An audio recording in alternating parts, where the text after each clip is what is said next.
예, 이번 챕터 12에서는 솔라 에너지와 레디에이티브 쿨링에 대해서 공부해 보도록 하겠습니다. 자, 이제 우리가 공부했던 카르노 엔진, 이 서머 리피션시 구하는 그 에너지 다이어그램, 블록 다이어그램이 이렇게 바뀌었어요. 그래서 원래는 이제 여기 하이 템퍼레처 레저버 있고, 이제 Q가 이렇게 왔었죠. 연력학 제2법칙에 의해서 QL이 가고 나머지가 워크 아웃풋이었는데, 이때 요 QH는 태양으로부터 오는 파워가 되겠고, 이거는 우리가 이전에 배웠던 플랑크 법칙으로 해석을 할 수가 있습니다. 플랑크 법칙으로 해석을 할 수가 있고, 우리가 이전에 구했던 이퀘이션에서, 즉 우리가 이제 아인슈타인의 광양자설, 드브로이의 물질파 시오리, 하이젠베르그의 불확정성의 원리, 그 다음에 보즈 아인슈타인의 어떤 관계식으로부터 얻었던 식에 우리가 C를 더 곱해서 분모의 원래 3승이었던 거를 여기 2승으로 해줘야지 요게 이제 플럭스가 되는 거죠. 요게 이제 태양으로부터 오는 파워가 기본적으로 되겠는데요. 보통 태양은 이제 해가 여기서 떠서 이렇게 지죠. 그러니까 요 헤미스피어를 그리게 됩니다. 그래서 우리가 요거에 대한 파이를 추가로 곱해주게 되고요. 하프서클을 그리니까 파이를 곱해줘야 되고, 나머지 이제 똑같대. 이 우리가 그 플랑크 법칙을 구할 때는 프리퀀시에 따라서 레디언스가 어떻게 되는지를 봤던 거잖아요. 그러니까 전체 스펙트럼에서 T가 TS로 정해진 상태에서 전체 프리퀀시 누로 인테그레이션을 해줘야 토탈 선으로부터 오는 파워가 되겠어요. 그래서 우리가 이제 파장 기준으로 한 2.5 마이크로미터까지 선파워가 왔고, UV 대역 한 300 나노미터 파장까지 뭐 이런 스펙트럼을 갖는데, 각 파장에서 혹은 프리퀀시에서 라디언스가 얼마 되는지를 우리 요 플랑크 법칙을 구했다면, 이 전체 솔라의 스펙트럼은 요거를 전체 프리퀀시로 인테그레이션 해줘야 되는 거가 되겠죠. 그래서 우리가 이렇게 PS 파워 프롬 선을 전체 다 구할 수가 있습니다. 자, 그러면 이제 워크를 볼 차례인데요. 워크는 EQS, 그러니까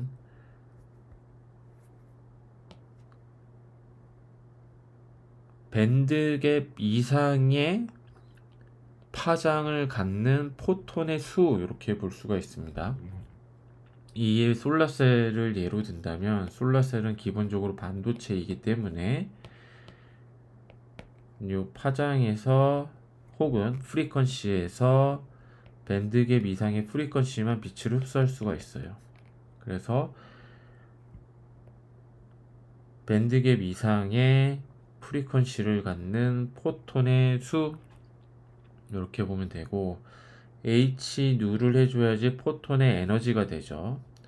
에너지가 되고, 포톤당 에너지니까 여기에다가 포톤 에너지로 곱하게 되면 밴드갭 이상의 파장 혹은, 그러니까 파장을 기준으로는 밴드갭 파장 이하라고 얘기를 하는 게 맞겠고요. 프리퀀시 누 기준으로는 밴드갭 이상의 프리퀀시를 갖는 포톤의 수에다가 H 누를 곱해주게 되면 반도체인 솔라셀에 흡수가 되는 포톤의 총 에너지가 되겠죠. 파워가 되는 겁니다. 그 다음에 이게 플럭스이기 때문에 솔라셀의 면적을 곱해줘야 될 거예요. 그러면 우리가 워크 아웃풋을 얻어낼 수가 있죠. 연력학 제1법칙은 이렇게 되겠어요. 이렇게. 그래서 1법칙인 요 예타 서머 리피션시는 들어오는 거에 솔라셀의 면적, 그 다음에 요 H의 누, 밴드갭 이상의 요게 이제 누가 밴드갭 프리퀀시인데, 밴드갭 프리퀀시에다가 h를 곱해주게 되면 플랑크 컨스턴트 곱해주게 되면 에너지가 되고, 밴드갭 이상의 프리퀀시를 갖는 포톤의 수, 즉 솔라셀에 흡수될 수 있는 포톤의 수, 요게 W가 되니까 인풋 파워 대기 아웃풋 파워 해서 요거 A는 날아가게 되고, 그럼 PS와 누 HQS의 어떤 비율이면 우리가 이 솔라셀에서의 예타 서머 이피션시의 어떤 이론적 한계를 규정할 수가 있게 되고, 이게 바로 이제 솔라셀의 어떤 서머다이나믹스가 되겠습니다. 요 솔라셀 서머다이나믹스를 이제 처음 제시했던 논문이 요 논문이고요. 요게 이제 1961년도에 발표가 됐고, 당시 논문 원본을 제가 캡처해서 보여드리는 겁니다. 그래서 그때 이제 윌리엄 샤클리, 그 반도체를 처음 개발하셨던 그 윌리엄 샤클리입니다. 그리고 당시 이제 같이 일을 했던 한스 카이저라는 분이 이러한 연력학, 솔라셀의 연력학을 처음으로 제시를 해서 논문을 발표를 했고, 1961년도에 발표를 했고요.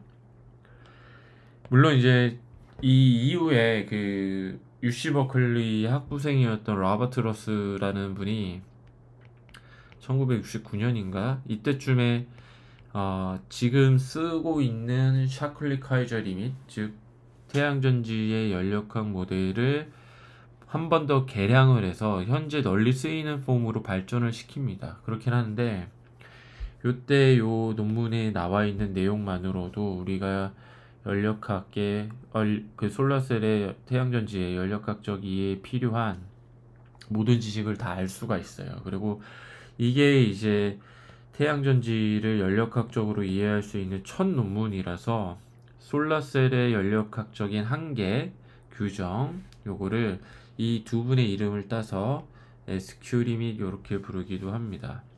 그래서 제가 여기 이제 랜드마크 워크 for exploring fundamental limit of solar cell 이렇게 얘기를 했던 이유가 바로 그 이유입니다. fundamental limit은 thermodynamic limit 요런 뜻이 되겠고요.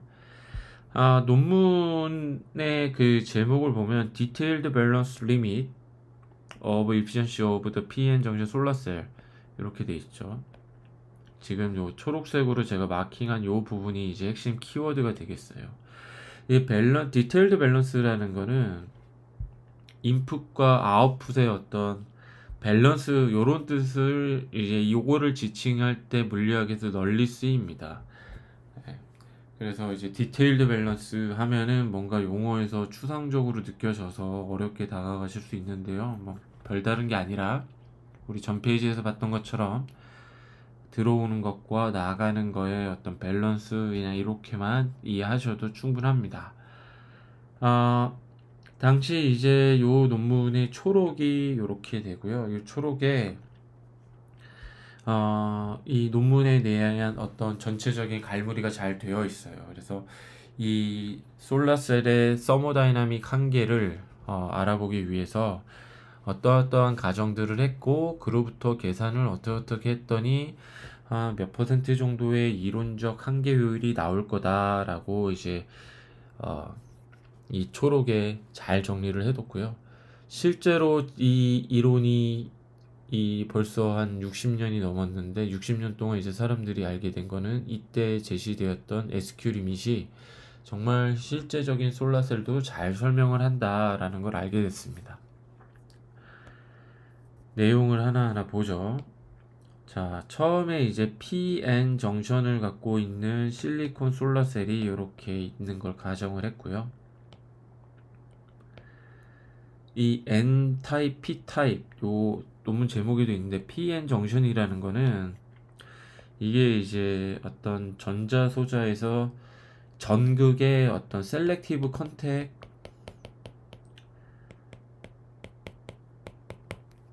이라는 거랑 맞닿아 있는데, 이게 뭐냐면 예를 들어서 반도체가 이렇게 있으면 가령 태양전지 같은 경우에 실리콘이 많이 쓰이게 되고요. 그래서 빛을 받아서 우리가 수업 시간에 했던 것처럼 빛을 받으면은 전자와 전공이 분리가 되죠. 얘가 익사이테이션이 되면서 역이 되면서, 그러면 전자와 전공을 선택적으로 잘 분리할 수 있는 전극을 위아래 달아줍니다.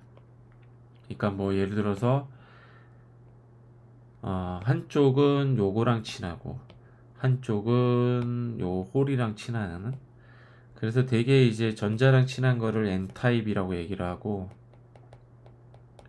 홀이랑 친한 거를 이제 P타입이라고 얘기를 합니다. 그러니까 양쪽에 전극이 이렇게 있어서 솔라셀을 구성할 수 있다.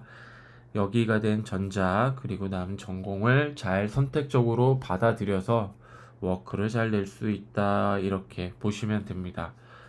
우리 솔라셀의 기본적인 피직스에 대해서 이미 수업 시간에 했었어요. 그죠? 그 피직스에 따르면 사실 이런 셀렉티브 컨택이 솔라셀에 완전히 반드시 필요한 건 아닙니다. 근데 요게 있으면 조금 더 효율적으로 전자와 전공을 잘 분리해서 얻어낼 수 있고 커런트를 유도할 수 있다. 이렇게 보시면 되겠어요. 그래서 이렇게 P와 N이 연결되어 있고 이게 외부에 이제 전자와 전공을 분리를 해서 외부 전류, 그러니까 서킷을 통해서 전류로 뽑아내기 위해서는 포텐셜을 줘야 되겠죠. 이게 이제 볼테이지인 포텐셜이 됩니다. 그러면 커런트를 유도할 수가 있죠. 그래서 이게 이제 볼테이지가 일종의 포텐셜이니까 뒤에 한번 얘기하겠지만 효율은 V 곱하기 I 기본적으로 이렇게 됩니다. 물론 여기에 이제 필 팩터라는 요소가 들어가요. 이렇게 되고 그 다음에 이게 이제 우리가 흔히 얘기하는 시스템 혹은 엔진이 되겠고 이 시스템이 또 다른 블랙바디인 선에 둘러싸져 있는 상황 이렇게 본 겁니다. 그래서 하이 템퍼레저버인 톨라셀의 온도 TS인 6000K 있고 그 다음에 이게 이제 이 논문이 두 가지 스텝으로 이어지게 됩니다. 그러니까 첫 번째 스텝은 셀의 온도가 완전히 0도여서 얘가 갖고 있는 엔트로피 제너레이션이 없다 이렇게 본 겁니다. 근데 우리가 이전 챕터에서 봤던 것처럼 우리 7장 한 다음에 8장 7장이었죠. 7장에서 우리가 서머다이나믹스의 기본적인 제1법칙, 제2법칙 하면서 비가역성에 의해서 엔트로피가 제너레이션 되는 상황을 공부했었어요. 그러니까 썬파워를 받을 때는 레디에이션이지만 그로부터 이제 힛이 업섭션하고 에미션하는 과정 중에 레디에이션만 그대로 역으로 관여가 돼서 리버서빌리티가 보장이 되는 게 아니라 중간에 이제 레디에이션과 다른 컨덕션이 관여를 하게 되죠. 그러면 엔트로피 관점에서 보면은 레디에이션은 반드시 Q 오버 T 앞에 3분의 4를 곱해줘야 되는 반면 컨덕션 같은 경우는 그냥 Q 오버 T로 계산할 수 있죠. 그러니까 이미 그런 데서 비가역성이 나오게 되고 엔트로피가 실제로는 0이 아니라 0보다 크게 됩니다. 그리고 또 이제 이렇게 TC가 0도가 아니면 여기서 이제 레디에이션 되는 우리가 이제 수업 시간에 했던 거 기준으로는 QC라고 표현했는데 이것도 고려를 해줘야 돼요. 근데 지금 이런 것들을 다 고려하지 않는다는 겁니다. 예. 다 고려하지 않는다. 왜? 첫 번째는 이제 TC를 0도로, 셀의 온도를 0도로 가정했기 때문에. 이 첫 번째 스텝이고 두 번째 스텝은 TC의 온도를 300K로 둡니다. 앰비언트 템퍼레처로 둬요. 그러니까 이때는 이제 얘가 QC 우리가 고려를 해야 되고 그 다음에 비가역적인 엔트로피로서도 고려를 해야 되는 겁니다. 요런 기본적인 상황에서 컨센트레이션 오브 원선 그러니까 추가적으로 태양광을 집속시키는 컨센트레이터 집속광을 쓰지 않고 일반적인 우리가 표준으로 삼는 태양광 일반적인 태양광이 그냥 온다고 봤고 두 번째는 이제 선과 솔라셀을 모두 블랙바디로 가정을 했고요. 업섭션이 이제 스텝 펑션으로 처음에 가정을 했습니다. 이건 뭐냐면 밴드갭 이상에서는 이렇게 균일하게 그 균일하게가 100% 흡수한다는 뜻입니다. 그래서 이게 스텝 펑션 라이크 하다고 그래서 업섭션이 이제 스텝 펑션 같다 이렇게. 근데 실제로는 사실 밴드갭 이상의 프리퀀시가 들어가게 되면 밸런스 밴드, 컨덕션 밴드가 있을 때 딱 요만큼만 들어가는 게 아니라 여기까지 올라갔다가 서멀라이제이션 로스가 생긴다고 했어요. 근데 그런 거를 다 무시하는 거죠, 일단은. 그 다음에 이제 인피니티 모빌리티 일렉트론 홀 해가지고 저항을 느끼지 않는다. 저항을 느끼면 이제 힛 디스페이션이 생기고 엔트로피 로스가 생기는데 그런 거 없다. 그 다음에 레디티브 리컨비네이션이다. 이것도 우리 솔라스를 피직스 할 때 한번 얘기했습니다. 레디티브하게 리컨비네이션이 되면 흡수했던 빈만큼을 다시 내보내면서 여기에 있던 전자가 밸런스 밴드로 떨어지는 거기 때문에 다시 올라갈 찬스가 있는 거예요. 그러니까 이건 로스가 아니다. 그래서 레디티브 리컨비네이션만 일어난다. 넌 레디티브 리컨비네이션 없다. 이렇게 가정한 겁니다. 그러면 우리가 단순하죠. PS랑 QS만 구하면은 되는 거예요. 그러면 밴드갭 파장, 프리퀀시 혹은 에너지에 따라서 솔라셀의 효율이 최대 얼마까지 얻어질 수 있는지를 볼 수가 있습니다. 변수 하나를 도입을 했어요. 여기서 이 볼츠만 팩터와 컴패터빌리티를 맞추기 위함이 아니었을까 이렇게 그냥 추측을 하는데요. XG라는 거를 도입을 했는데 이게 밴드갭의 에너지 오버 KBT 요렇게 변수를 하나를 도입을 했거든요. 얘 컨스턴트고 얘 컨스턴트고 얘만 변수로 두는 겁니다. 그리고 이제 썸 파워는 앞서 플랑크 법칙 기반에서 파이랑 누에 따라서 인테그레이션 했던 거 추가한 거 봤었죠. 그거 그대로 쓰되 이제 여기서 x에 맞춰서 변수를 다시 한번 정리한 거죠. 여기 이제 볼츠만 팩터가 되고 이게 텀이 어디서 왔는지 수업 시간에 했죠. 이제 보즈 아인슈타인 릴레이션에서 나온 거고요. QS는 밴드갭 이상의 프리퀀시를 반영한 포톤의 수입니다. 왜냐하면 밴드갭 이상의 프리퀀시 아이들만 반도체인 솔라셀에 흡수가 될 수 있기 때문이죠. 그래서 썬파워 같은 경우는 프리퀀시에 제한 없이 0에서 무한대까지 인테그레이션을 하면 됐지만 QS 같은 경우에는 시작점을 여기로 두는 거예요. 밴드갭 인테그레이션 하는 범위는 똑같고요. 포톤의 수만 지금 가늠을 하기 때문에 플랑크 컨스턴트를 곱해줄 필요가 없습니다. 그냥 요것만 구해주면 돼요. 그러니까 여기 차이가 이렇게 있겠고요. 나머지는 똑같습니다. 인테그레이션만 이제 요거 누g를 xg로 바꾼 거죠. 이제 여기 이제 흡수되는 포톤 퍼 에어리어당 흡수되는 포톤의 수, 정확하게 포톤의 수.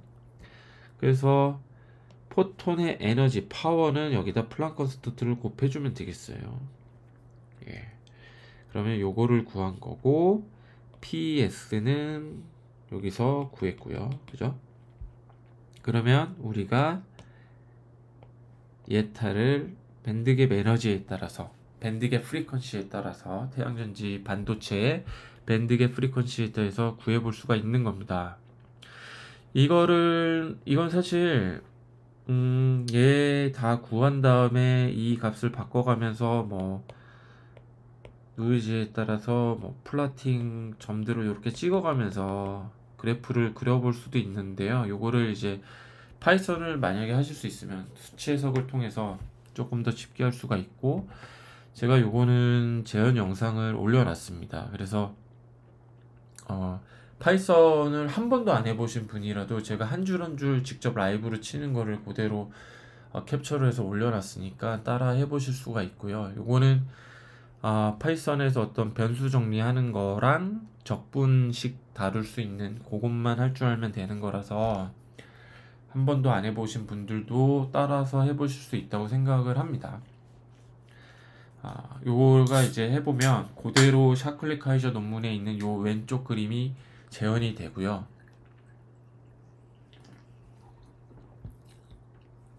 그랬을 때 밴드갭이 한 1.12 일렉트론 볼트일 때 최대가 대략 한 44% 나오는 결과를 얻어낼 수가 있습니다. 이게 태양전지 온도가 절대 영도이거나 혹은 거의 거기에 가까울 때 낼 수 있는 최대 에너지 변환 효율 서멀 이피션시가 되겠죠.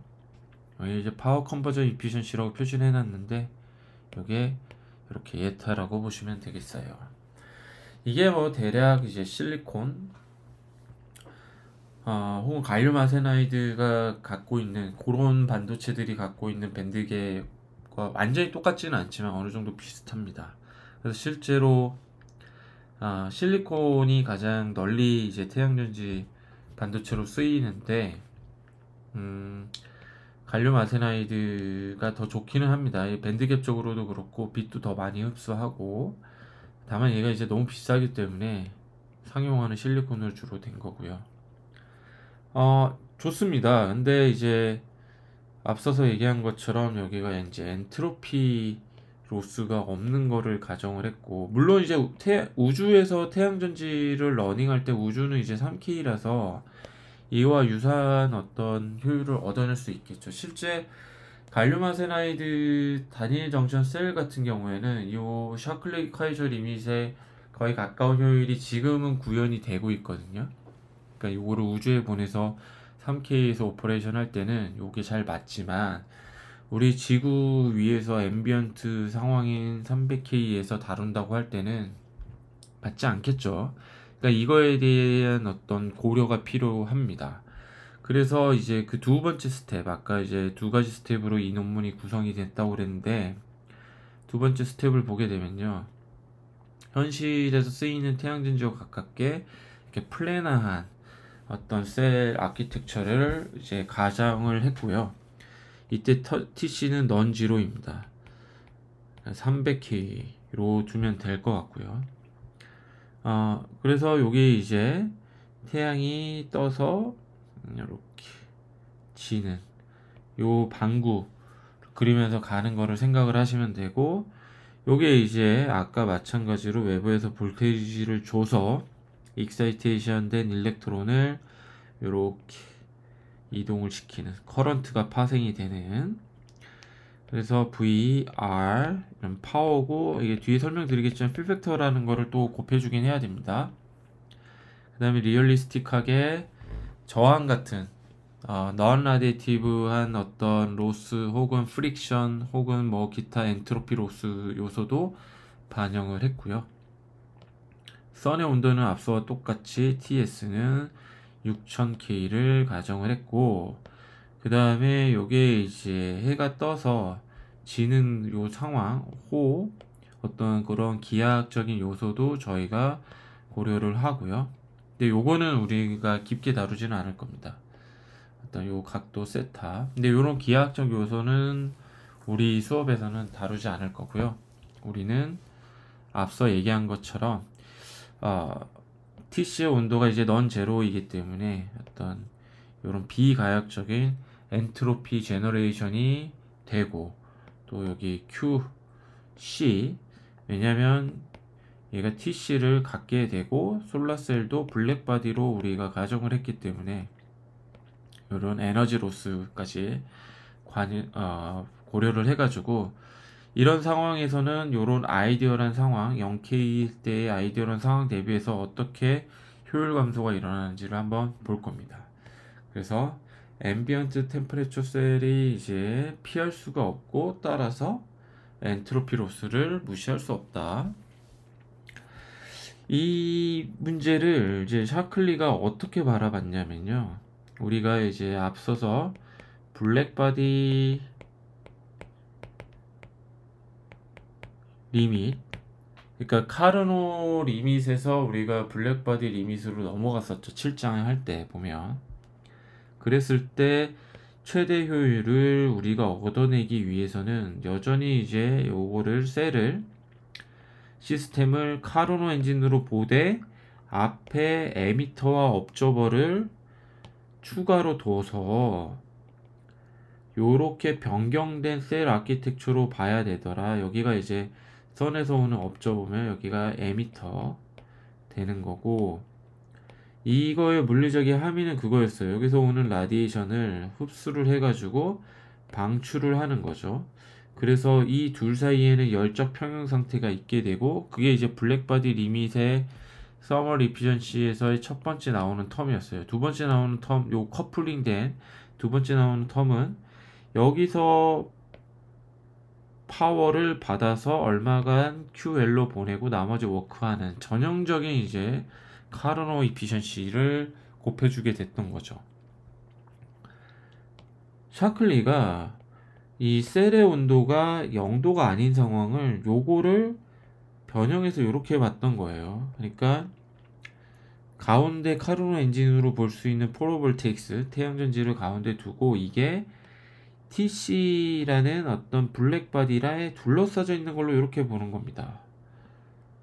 그러면 얘가 당연히 TC인 어떤 블랙바디이기 때문에 이렇게 열을 주겠죠. 그리고 흡수해서 내보낼 겁니다. 요게 평형 상태에 있다 이렇게 보는 거예요. 그러니까 카르노 엔진과 요 TC 온도를 갖는 블랙바디가 이렇게 서로 열적 평형 상태에 있는, 그러니까 TC를 갖는 블랙바디라는 캐비티 안에 이 카르노 엔진이 이렇게 들어가 있는 걸로 본 거죠. 그리고 둘은 열적으로 평형 상태에 있다. TC를 갖는 블랙바디가 라디에이션을 통해서 카르노 엔진에 열을 주고 흡수한 만큼 또 내뱉고, 카르노 엔진은 그렇게 평형 상태를 이룬 스테이트로 보면은 TC의 온도가 절대 온도가 아닌 이 상황을 우리가 물리학적으로 정확하게 반영을 할 수 있다. 이 아이디어를 샤클리가 제안을 합니다. 이게 샤클리란 사람의 어떤 천재성이 이제 이런 데서 나오거든요. 그렇게 되면 우리가 요 효율을 정확하게 계산해 볼 수가 있다. 자, 그러면 이렇게 보면은 여기에서의 어떤 에너지 들어가는 제1법칙을 이해할 수가 있게 되고, 그로부터 우리가 어떤 파워 계산을 할 수가 있고 한데, 앞서서 우리가 그 0도일 때 어떻게 계산을 했냐면, 흡수하는 포톤이 전부 다 일렉트론 홀 생성이 돼서 로스가 전혀 없으니까 이렇게 빠져나가는 걸로 본 거예요. 그러니까 흡수하는 거가 전부 다 잘 빠져나간다 이렇게 보는 건데, 이제 이렇게 0도가 아닌 상황에서는 볼테이지와 커런트를 각각을 따로 정확하게 이해를 해줘야 됩니다. 그래서 볼테이지 같은 경우에는 이미 우리가 이렇게 6장에서 공부를 했어요. 그래서 볼츠만 팩터에 의해서 다크 상태에서의 이제 밴드 투 밴드 에미션이 당연히 있을 수 있고, 여기서 추가로 빛을 받았을 때 밸런스 밴드와 컨덕션 밴드가 있게 되면 일렉트론이 빛을 흡수를 해서 올라가면 떨어질 때 흡수한 만큼의 광 에너지를 그대로 낸다고 그랬죠. 그러면은 우리는 다크 상태일 때 대비해서 빛을 받았을 때 여기 얼마나 많이 올라가는지를 분포로 알고 싶은 거죠. 그러면 얼마나 많이 올라갔는지를 어떻게 합니까? 얘가 레디티브하게 떨어져서 여기 나오는 빛의 에너지를 통해서 알 수가 있는 거죠. 그러니까 이게 루미네센스예요. 레디에이션이라고 부르기도 하고. 루미네센트 에미션 이렇게 됩니다. 그러니까 다크 상태에서도 열 에너지를 받아서 간헐적으로 올라가는 게 있기는 하겠죠. 근데 우리는 이제 빛이 있을 때 이거 대비해서 얼마나 더 많이 올라가냐 요거에 관심이 있기 때문에, 그리고 걔는 볼츠만 팩터로 우리가 구해낼 수 있다고 6장에서 이미 했습니다. 요게 이제 probability인데 결국은 요게 exponential의 자유에너지 오버 KBT 한 거라고 그랬죠. 그 probability이고, 그 자유에너지가 요거예요. 볼테이지. 그러니까 밴드 갭인 거죠. 근데 볼테이지 자체는 에너지 단위가 아니고 에너지 단위로 만들어 주려면 엘리먼터리 차지 Q를 곱해줘야 된다고 했습니다. 그러니까 요게 낼 수 있는 최대 효율인데, 최대 볼테이지인데, 요게 그러니까 밴드 갭 에너지인 거예요. 요 VOC는 OC는 오픈 서킷이라고 했죠. 서킷이 그러니까 요걸 이제 서킷이라고 하는데, 서킷이 연결되지 않은 상태예요. 그러니까 태양광을 받으면은 일렉트론이 계속 컨덕션 밴드로 올라가서 포텐셜을 갖게 되죠. 그게 이제 VOC인 거죠. 오픈 서킷 상태에서 서킷을 달아주면은 익사이테이션 된 일렉트론들이 쭉 빠져나가니까 최대 볼테이지가 아닌 거고, 최대 볼테이지인데 여기서 이제 익스터널 루미니센스 이피션시에 따라서 달라지더라. 이게 이제 1.0일 때는 최대가 나오는 건데 1.0보다 작게 되면 일렉트론이 익사이테이션 됐다가 어디 임퓨리티 스테이트에 트랩이 돼서 영원히 잃어버리는 거죠. 그러니까 얘는 이제 쓸 수 없는 볼테이지. 그러면 루미니센스가 적게 나올 거고, 그래서 우리가 이런 관계식을 얻을 수 있다. 이건 사실 6장에서 한 거라서 빠르게 넘어가겠습니다. 그래서 좋은 솔라셀은 반드시 좋은 LED여야 된다. 그러니까 빛을 잘 내야지 좋은 솔라셀이 된다. 이렇게 보시면 되죠. 커런트는 방금 말씀드린 이제 요 상황에 빗대어서 이해를 해볼 수 있다. 이렇게 본 겁니다. 이게 왜 그러냐면 QC 즉 블랙바디인 솔라셀 포로볼테익스가 빛을 또 내야 되기 때문에, 그죠? 그러니까 요 업소션 한 게 요거고, 요 업소션을 하면 키로프 법칙에 의해서 라디에이션을 하죠. 에미션을 합니다. 요게 지금 연력각적 평형 상태에 있는 요 상황을 보면 이 포토볼테익스가 TC를 갖고 있는 상황을 우리가 이해할 수가 있는 거죠. 그래서 이때 포톤은, 그러니까 요 TC가 0도가 아니기 때문에 레디에이션을 하는 포톤의 수는 당연히 마찬가지로 흡수할 때처럼 밴드갭 이상의 프리퀀시랑, 이때 근데 TS가 아니라 TC인 경우 우리가 앞에서는 여기서는 온도가 TS였죠. 왜냐면 선에서 오는 거를 흡수하니까. 근데 이번에는 캐비티에서 오는 거를 흡수하는 거지 않습니까? 그러니까 TC가 되죠. 온도가. 나머지 텀은 다 똑같고요. XG를 에너지에다가, 근데 이건 밴드갭 에너지 VOC니까 엘리먼트 차지로 곱해주고 볼츠만 팩터를 고려해주는 건 나머지 똑같고요. 요게 XG, XC는 TC 오버 TS로 이렇게 변수 정리를 한 다음에 대입을 한 거예요. 앞서서 셀의 온도가 0도일 때 했던 거랑 똑같되 온도 상황만 달리 고려를 해준 겁니다. 그러면 이 TC가 0도가 아님으로 인해서 레디에이션에 의해 잃어버리는 파워를 우리가, 그러니까 여기서 이제 포톤의 수죠.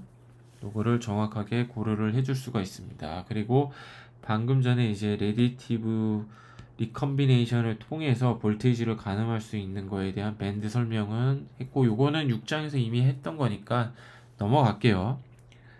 그러면 이제 흡수 얼마 할지 알 수가 있고, 요게 이제 라디에이션으로 잃어버리는 것도 얼마인지를 계산을 할 수가 있을 거예요. 그러면 이제 이게 빛이 흡수한 만큼 잘 컨덕션 밴드로 올라가서 나가는 게 커런트니까 커런트를 우리가 계산을 해볼 수가 있죠.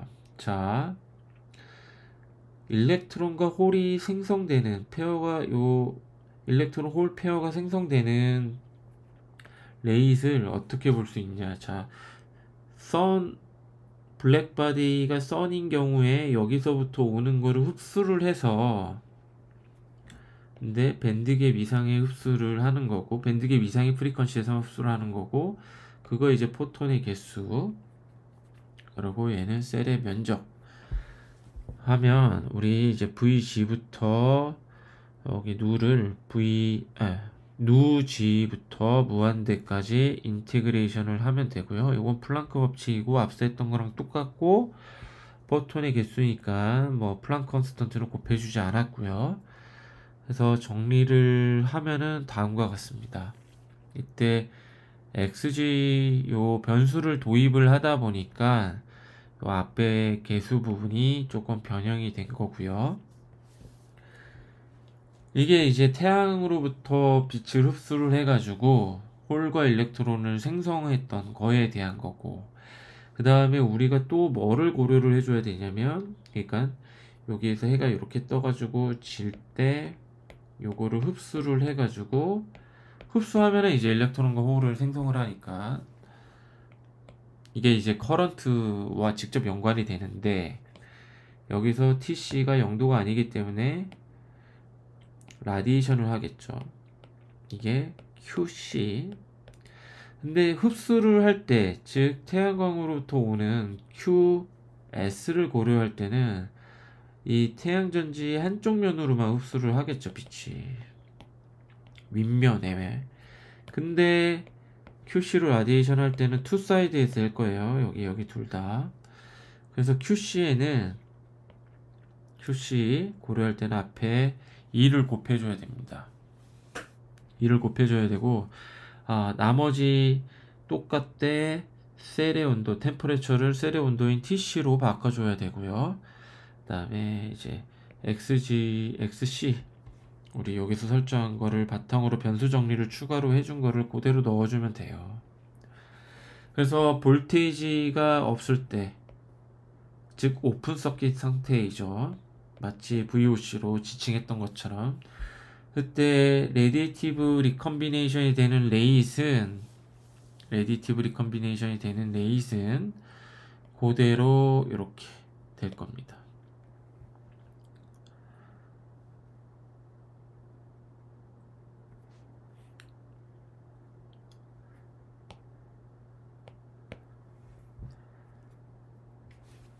그래서 레디티브 리컨비네이션을 하면서 일렉트론이 그대로 나오면서 요거를 내뱉고, 이게 뭐란 뜻이에요? 바로 QC란 뜻이죠. 이 샤클리가 요 상황을 요렇게 해석을 해냈기 때문에 이 QC에 대해서, 그러니까 색깔을 달리해서 조금 헷갈리실까봐 여기 우리가 주황색으로 표시를 했던 요 QC가 바로 레디티브 리컨비네이션 하면서 내뱉는 포톤으로 본 겁니다. 이렇게 볼 수가 있고, 레디티브 리컨비네이션 되는 레이슨 셀이 블랙바디 레디에이션을 하면서 내뱉는 거와 같다. 그래서 TC가 0도일 때 커런트는 이렇게 됐었어요. 근데 지금은 여기다가 EAPQC를 빼줘야 되는 겁니다. 예. 그러면 이렇게 얻어낼 수가 있는데, 이게 사실 요 양 자체가 그렇게 크지는 않아서 사실 결론적으로는 거의 같기는 해요. 근데 여기서 얻은 인사이트를 커런트를 실제 계산하는데 이용을 할 수가 있거든요. 그러니까 무슨 얘기인지 보죠. 레디티브 리컨비네이션이라는 기본적으로 요게 전자의 수, 홀의 수, 이렇게 되겠죠. 그래서 오픈 서킷 상태에서는 요거를 N0, P0 이렇게 쓸 수 있을 건데, 이제 서킷을 달아서 여기 된 전자와 전공을 분리해가지고 빼내줘야 되잖아요. 그래서 커런트를 생성을 해야 되고, 그러면 이때 어떻게 해야 되냐? 이게 그대로 볼츠만 팩터 이 probability가 되는 건데, 이게 볼츠만 팩터를 따른다는 거죠. 요게 뭡니까? 볼테이지가 되는 거예요. 솔라셀에서.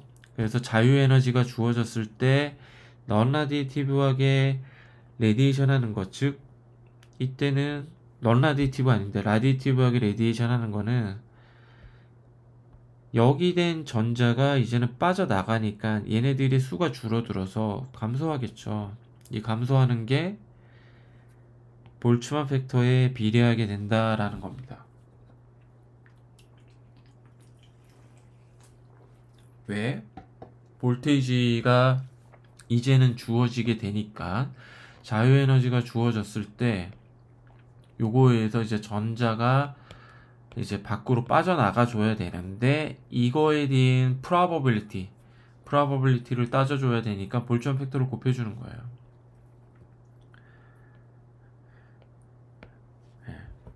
그러면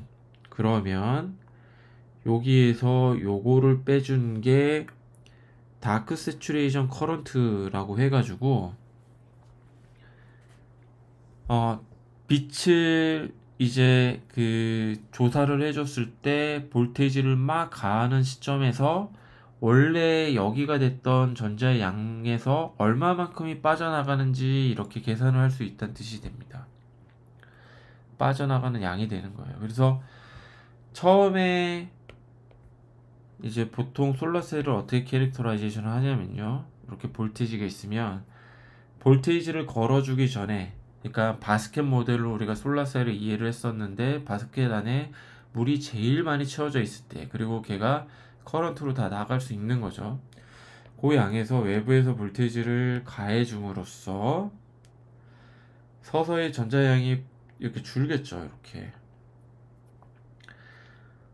이게 얼마만큼 줄어드냐. 그러니까 이때 최대양이 JSC 숏서킷 커런트 요 값이 되고 거기서 볼테이지를 가함으로써 얼마 빠져나갈 수 있는지를 빼주게 되는 거예요. 그렇게 되면 우리가 요 커런트 구할 수가 있습니다. 그리고 이때가 볼테이지 VOC가 되는 거고, 그러면 여기 V랑 I를 곱하면 전체 면적이 나오는데 실제로 차지하는 면적은 여기 어디쯤이죠? 그래서 요거와 요거의 비율을 필 팩터라고 얘기를 해요. 그러니까 요게 바스켓 모델에서 어떻게 이해를 할 수가 있냐면, 바스켓에 물이 채워지면 마치 이제 오픈 서킷 상태에서 태양광을 받아서 일렉트론이 막 채워지는 거랑 똑같겠죠. 그때 그 바스켓 밑에 있는 수도꼭지를 너무 조금 열면은 커런트가 너무 살살 나와서 그 수도꼭지 밑에 있는 휠이 너무 느리게 돌 거고, 수도꼭지를 너무 확 열게 되면은 물이 한 번에 확 빠져나와서 휠이 순간 빨리 돌지만 지속은 안 되는 거죠. 그래서 중간에 어느 정도 이 커런트가 잘 나오면서 볼테이지도 밀어주는 힘도 잘 유지를 할 수 있는 그런 상황이 필요한데, 최대 워크를 내기 위해서 그게 볼테이지로 꾸준히 밀어주면서 어느 정도 유지를 해주는, 그래서 커런트가 잘 나오게 해주는 요 잘 밸런스 된 V와 I가 잘 밸런스 된 요거를 나타내는 게 필 팩터입니다.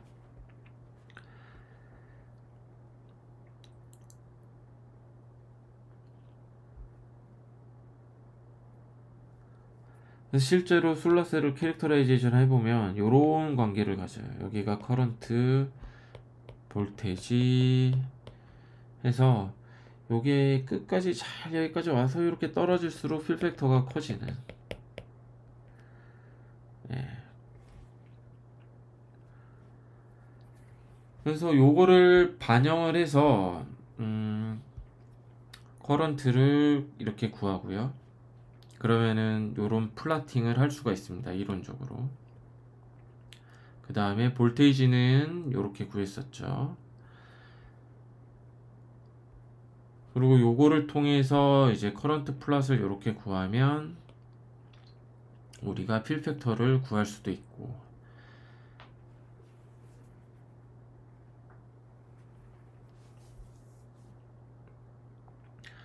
그래서 원래 이제 오픈 서킷 상태, 그러니까 숏 서킷 커런트에다가 이제 이렇게 볼테이지를 외부에 걸어줌으로써 파생이 되는 요거를 같이 더해주게 되면 최종 커런트가 이렇게 나오게 되고 솔라셀 효율을 계산해 볼 수가 있고, 이러면 우리가 0K에서 44% 정도 나온 게 이게 한 31에서 33% 정도 떨어지는 걸로 알 수가 있습니다. 이게 약간 이제 인풋 파워를 플랑크 컨스턴트를 어떻게 가정하냐에 따라서 약간은 다르기는 한데 대략 이렇게 31에서 33% 정도로 떨어지는 것을 알 수가 있습니다. 샤클리 카이저 논문이 그대로 재현이 돼요. 그러니까 이렇게 300K라는 TC가 0도가 아닌 상황에서 비가역적인 엔트로피 로스가 파생이 돼서 솔라셀 효율이 감소하는 것을 우리가 이해할 수가 있게 됩니다. 요거 재현 영상이 유튜브에 있으니까요, 한번 보시고요. 자, 그러면 이제 리얼리스틱한 상황에서 솔라셀의 어떤 에너지 다이어그램이 이렇게 된다는 거를 우리가 공부를 했고, 전형적인 이제 블랙바디 리밋이다, 이렇게 이해할 수가 있는 거죠. 그 상태에서 레디티브 쿨러는 어떻게 될까? 레디티브 쿨러는 우리 7장에서 했던 것처럼 똑같은 블록 다이어그램을 갖습니다. 다만 중간에 에미터의 위치가 달라져요. 이건 왜 그러냐면 이때는 이렇게 레디에이션을 통해서 서로 커뮤니케이션을 해서 열적 평형 상태에 도달을 할 수가 있는데, 요게 엔진 전에죠. 복사 냉각 같은 경우에는 이때 아우터 스페이스로 가는 요 길목에서 이제 복사를 통해서 열적 평형 상태에 도달한다고 보기 때문에 여기가 아니라 여기에 둬야 됩니다. 자, 그러면 이제 복사 냉각은 어떻게 이제 효율을 계산할 수 있을까? 근데 복사 냉각 같은 경우는 사실 예타로 잘 계산을 안 합니다. 그냥 이제 워크 아웃풋만 주로 계산을 해서 비교를 하거든요. 이거 같은 경우에는 사실 주변에서 정확하게 이제 들어오는 인풋을 계산하기 좀 어려운 게 있습니다. 복사 냉각 같은 경우에는 이 태양에서 오는 태양열을 반영을 할 때도 있고 안 할 때도 있고, 그리고 주변의 대기에 의해서 다운워드로 예를 들어서 지구가 이렇게 있고 대기 중에 대기 창이 이렇게 있을 때 만약에 CO2 농도가 높다 그러면 여기 업섭션을 한 다음에 다시 에미션을 하겠죠. 그러니까 이게 또 인풋으로 작용을 합니다. 그러니까 대기 중에 어떤 CO2 농도에 따라서 인풋이 시시각각 변하는 경우가 생기기도 하고, 그러니까 보통은 사실 인풋을 정확하게 가늠하기 어렵기 때문에 복사 냉각 같은 경우에는 그냥 워크만 계산을 해서 비교를 하는 경우가 많고요. 이 파지티브 일루미네이션에 요거를 이렇게 플립을 시킨 거가 딱 요 상황이 되거든요. 그러면은 두 개가 같은데 힙플로우의 방향이 여기냐 여기냐, 그래서 우리 이제 블랙바디 이미 7장에서 구한 거에 예타를 구한 거에 인풋 파워 곱해주면은 요게 나오거죠. 그러니까 그때 우리가 이렇게 얻어냈어요. 포지티브 일루미네이션 같은 경우에 이제 여기 카르노 엔진에 대한 게 추가가 되고, 여기는 이제 하이 템퍼레처 레저버와 업소션 에미션 업저버 에미터 추가로 들어간 거 사이에서 열 복사에 의한 교환, 그래서 평형 상태 이룬 그거였죠. 그럼 네거티브 일루미네이션인 복사 냉각 같은 경우에는 똑같아요. 얘 요렇게 바뀌게 되는데, 다만 이제 T5가 로우 템퍼레처에 해당되는 텀에는 T5가 들어가고 하이 템퍼레처에 해당되는 거에 TC가 들어가는 요거 차이밖에 없습니다. 그러니까 요거와 요거 상황이 되는 거죠. 포지티브는 얘와 얘의 어떤 상관관계였는데 이때는 요런 상관관계인 TC와 T5로 바꿔주는 거예요. 하이 템퍼레처, 로우 템퍼레처 파트를. 그리고 힙플로우의 디렉션이 바뀌기 때문에 요 카르노 이피션시에 해당되는 거에 마이너스만 곱해주면은 이 복사 냉각에서의 어떤 워크 레이스를 구할 수가 있습니다. 이게 이제 한 48.4 와트 퍼 미터 스퀘어 정도가 나오고요. 여기 이제 멀티 컬러 리밋도 똑같이 해볼 수가 있죠. 요게 이제 파지티브 일루미네이션일 때 멀티 컬러 리밋을 계산을 했던 거고요. 멀티 컬러 리밋 해서 요 옵저버 에미터의 온도를 프리퀀시 즉 오메가에 따라서, 요거 오메가는 앵귤러 프리퀀시죠. 요거에 따라서 다 옵티멀한 값을 우리가 찾아낸 다음에 요거를 대입을 해서 워크를, 즉 전체 프리퀀시 0에서부터 무한대까지 인테그레이션을 해주면은 우리가 워크레이트를 구했었죠. 이게 이제 솔라셀인 파지티브 일루미네이션 기준으로는 한 대략 86% 정도 나왔어요. 블랙바디 같은 경우에, 블랙바디 리밋 같은 경우에는 85% 정도 나왔었죠. 7장에서 했던 것처럼. 똑같은 작업을 네거티브 일루미네이션에도 할 수가 있습니다. 이때는 여기 로우 템퍼레처 레저버 바로 이제 카르노 엔진인 복사 냉각기를 달아주고 프리퀀시마다 업저버 에미터의 온도를 각각 다 최적화를 시키고 전체로 이제 인테그레이션을 마찬가지로 해주게 되면 여기 한 55와트 퍼 미터 스퀘어 정도 나와요. 그러니까 한 48.4에서 조금 더 올릴 수가 있는 거죠. 근데 뒤에 이제 설명을 드리겠지만 이미 이 멀티 컬러 리밋과 뭐 블랙바디 리밋을 달성을 하고 있습니다. 이게 저희가 저 연구실에서 이제 최근에 발표한 복사 냉각기인데요. 이렇게 어떤 페인트 재료로 널리 쓰이는 아크릴 레진에다가 실리카 나노 구슬들을 박아주게 되면 이렇게 색을 띠면서도 복사 냉각을 잘 하는데, 실제로 요거가 우리 KU R&D 센터 앞에서 측정한 거거든요. 그래서 요 까만색, 그러니까 여기 태양광을 잘 반사시킬 수 있는 실버 미러 위에 저희 물질을 코팅을 하면 색을 이렇게 띌 수가 있고, 까만색인 앰비언트 템퍼레처보다 온도를 2, 3도, 3, 4도 낮출 수 있는 거를 모든 컬러를 갖고 있는 복사 냉각기에서 2, 3도, 3, 4도를 낮출 수 있는 거를 볼 수가 있고, 요거를 쿨링 파워로 추출해서 보면은 보시는 것처럼 한 40, 50 사이를 왔다 갔다 쿨링을 시킬 수 있는, 요 쿨링 파워를 달성할 수 있는 거를 볼 수가 있어요.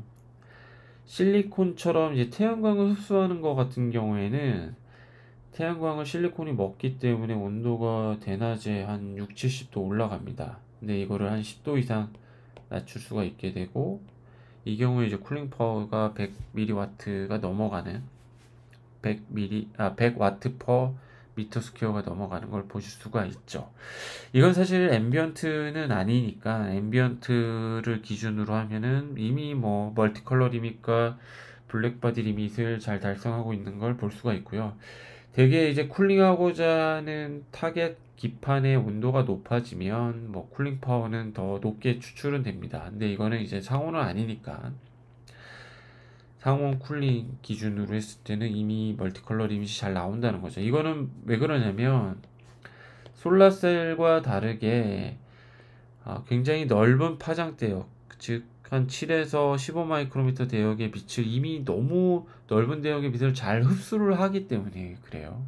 7장에서 한번 소개해 드렸던 것처럼 여기 이제 붉은색 요 핑키 리진이 이제 입사하는 태양광 스펙트럼이고, 태양광은 거의 흡수하지 않으면서 여기 중적외선 대역의 빛, 요거는 굉장히 넓은 대역에서 잘 흡수를 하고, 잘 흡수를 하니까 잘 내뱉겠죠. 키르요프 법칙에 의해서. 이미 굉장히 넓은 대역의 파장 스펙트럼을 다루고 있기 때문에 멀티컬러 리밋이 이미 달성을 된 겁니다. 멀티컬러라는 용어 자체가 다양한 파장, 다양한 주파수를 다루고 있다는 뜻이 되겠죠. 요게 이제 스케일이, 웨이브랭스 스케일이 잘 보셔야 되는데, 요거 로그 스케일입니다. 그래서 여기가 10의 0승이니까 1 마이크로미터, 여기가 한 300 나노미터 정도 되겠네요. 여기가 1 마이크로미터고 2 마이크로미터, 3, 4, 5, 6, 7 이렇게 보시면 됩니다. 여기 10 마이크로미터죠. 그리고 여기 푸른색이 대기의 창. 그래서 11장에서 Earth Atmosphere 할 때 소개해드렸던 대기의 창입니다. 랜스버그 리밋을 어떻게 계산을 해볼 수 있을까요? 우리 7장에서 이미 하긴 했는데 다시 한번 보면 이제 포지티브 일루미네이션일 때 이렇게 식을 구할 수가 있고, 랜스버거 리밋에 대해서 이제 7장에 한번 소개를 드렸지만 요거는 에미터, 그러니까 하이 템퍼레처 레저버에서 오는 그 온도랑 에미터랑 업저버 사이의 온도가 여기가 되겠고, 요게 이제 하이 템퍼레처 레저버에서 직접 오는 힛인데, 델타 T가 무한히 작게 보낼 수가 있게 되면 SG도 거의 0으로 만들 수가 있고 QL도 거의 없게 만들 수 있다고 했어요. 그래서 이때는 델타 T라고 표현을 했던 거고, 요거를 이제 이렇게 간단하게 요 텀을 시킬 수 있다고 그랬죠. 여기 T 플러스 델타 T 4승이니까 T의 4승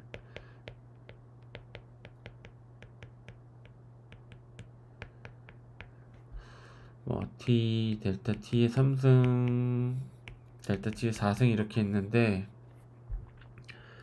T의 4승 4승 없어지게 되고 요 하이어 텀들은 작아서 무시하고, 그래서 요것만 이제 앞으로 튀어나가는 거고, 그래서 이제 앰비언트에서 선의 온도까지 인테그레이션 해주면 워크 레이시 나오는데, 네거티브 같은 경우에는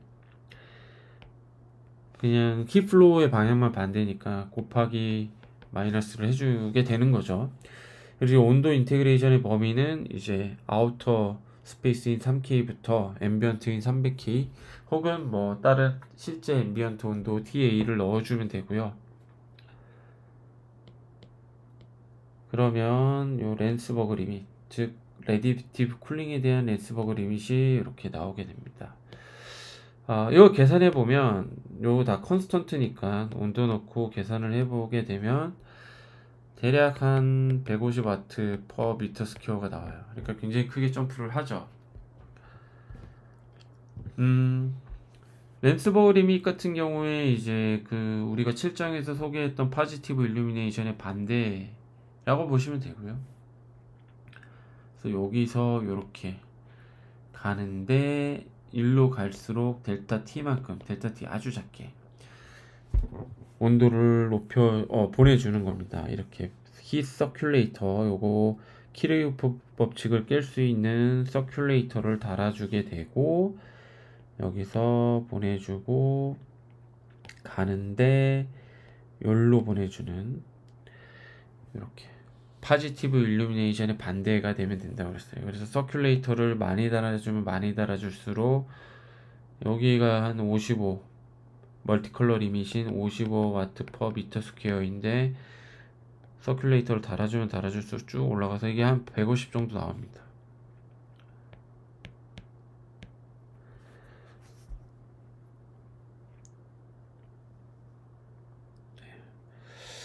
요런 상황이라면 특히 요 마지막 부분에 요 TA와 T1이 거의 같은 온도다 그러면은 사실 이 히 트랜스퍼를 거의 무시할 수 있을 정도가 되니까 로스가 거의 없는 굉장히 아이디어한 상황에 랜스버그 리밋을 달성을 할 수가 있다, 이렇게 보실 수가 있습니다. 그러니까 이 전형적으로 포지티브에서 우리가 봤던 랜스버그 리밋의 정확하게 반대라고 보시면 되겠고요. 여기가 로우 템퍼레처, 요거를 그러니까 이렇게 만약에 뒤집으면은 솔라셀 같은 경우에 랜스버그 리밋과 마찬가지 똑같아지는 걸 보실 수가 있습니다. 그래서 우리 이제 솔라셀 같은 경우에는 SQ 리밋이 한 33%, 그다음에 멀티컬러 리밋이 이렇게 올라가는데 아직 요원한 상황이에요. 대략 여기까지만 잘 되고 있는 상황이고, 복선행각 같은 경우에는 여기 이미 다 달성을 했고 아직 랜스버그 리밋으로 올라가야 되는 이런 상황이라고 보시면 됩니다.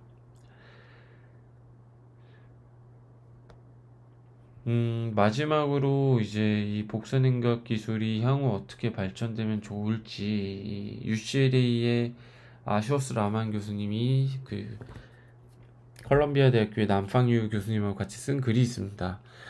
요거를 이제 학교 도서관에 접속을 하시면 혹은 학교 안에서 그 구글 스콜라 같은 데 들어가시면 논문 제목을 치면은 여러분들 PDF로 논문 원본을 다운받으실 수 있거든요. 그래서 이게 이제 지구 온난화의 실질적인 대안으로 각광을 받고 있고, 특히 복사생각이 이제 파워풀하게 임팩트를 가지려면 이게 건물에 직접이 될 수가 있어야 되는데, 가장 좋은 플랫폼이 역시 페인트 형태가 되는 거거든요. 이렇게 쭉 발라도 쿨링이 될 수 있는 그런 것들에 대해서 좋은 글을 읽어보실 수가 있고, 향후 어떻게 이 분야가 지구온난화에 기여할 수 있는지 이런 것들을 고민해 보실 수가 있게 됩니다. 그래서 이제 12장까지 하면서 우리가 어떤 게 카르노 리밋인지, 그 다음에 카르노 리밋은 완전히 이제 어떤 실질적인 어떤 셀의 상황, 그리고 뭐 관련된 엔트로피적인 로스 같은 걸 고려하지 않았으니까, 이거를 고려하기 위해서 우리가 블랙바디 리밋과 멀티 컬러 리밋을 배웠고, 요것들이 갖고 있는 물리적인 함의를 각각 파지티브 일루미네이션과 네거티브 일루미네이션에 대해서 배웠던 겁니다. 특히 이제 여기서 우리가 한 발 더 나아가서, 그러면 이제 결국은 이렇게 카르노 리밋보다 블랙바디 리밋과 멀티컬러 리밋의 효율이 떨어지는 게 엔트로피, 비가역적인 엔트로피 생성이었잖아요. 얘를 없앨 수 있는 요 랜스버그 리밋에 대해서 배웠던 거고, 결국 랜스버그 리밋을 통해서 우리가 비가역적인 엔트로피 제너레이션도 0으로 만들어주고 QL도 거의 0에 가깝게, 이렇게 하려면 어떻게 해야 돼요? 파지티브 일루미네이션 같은 경우에는 셀의 온도랑 얘가 사실상 같아야 되고, 네거티브 일루미네이션 같은 경우에는 앰비언트, 요게 이제 하이 템퍼레처 레저버, 요거랑 T1, 그러니까 에미터의 온도가 거의 같아야 된다. 에미터 업저버의 온도가. 그래야지 사실은 힛이 로스가 없이, 그러니까 파지티브 일루미네이션 기준으로 이제 QL이 되는 건데, 요게 지금 없을 수가 있잖아요. 이게 없을 수가 있는 거죠. 그러니까 요게 결국은 요거와 요거가 거의 이제 같아지는 온도를 우리가 맞춰줄 수가 있게 되는 거고, 그거를 맞춰줄 수 있는 거는 이렇게 랜스버그 리밋에 필요한 힛 서큘레이터를 달아주게 되면은 가능하다, 이 얘기를 했던 겁니다. 그러니까 얘 기준으로 했을 때는 받아서 워크를 하고 여기 에미터 업저버에 보냈을 때 흡수를 해서 이렇게 보내겠죠. 만약에 이제 이 경우라면 아우터랑 이렇게 열적인 평형 상태에 도달하기 위해서 레디에이션으로 열을 주고받는데, 온 게 원래 키르 법칙대로면 이렇게 가야 되죠. 그렇지 않고 비가역적으로 보내되, 둘의 온도가 거의 같다면 이쪽으로 빠져나가는, 그러니까 하이 템퍼레처 레저버 기준으로 QL이 되는 거죠. 그거를 없앨 수 있다. 온도가 거의 같으니까 거의 같고 여기만 살짝 높은 상태 유지를 해주는 겁니다. 이런 식으로. 그러면은 요렇게 보내겠죠. 이렇게. 요거를 계속 캐스케이티드로 해주게 되면 네거티브 일루미네이션 역시 랜스버그 리밋에 도달을 할 수 있는 게 이제 2018년도에 보고가 됐어요. 그래서 어떤 복사냉각 같은 경우에는 이거를 달성하는 비자연적인 어떤 메타물질 개발하는 게 큰 기술적 목표가 되겠습니다. 이렇게 해서 12장을 마무리하도록 하겠습니다.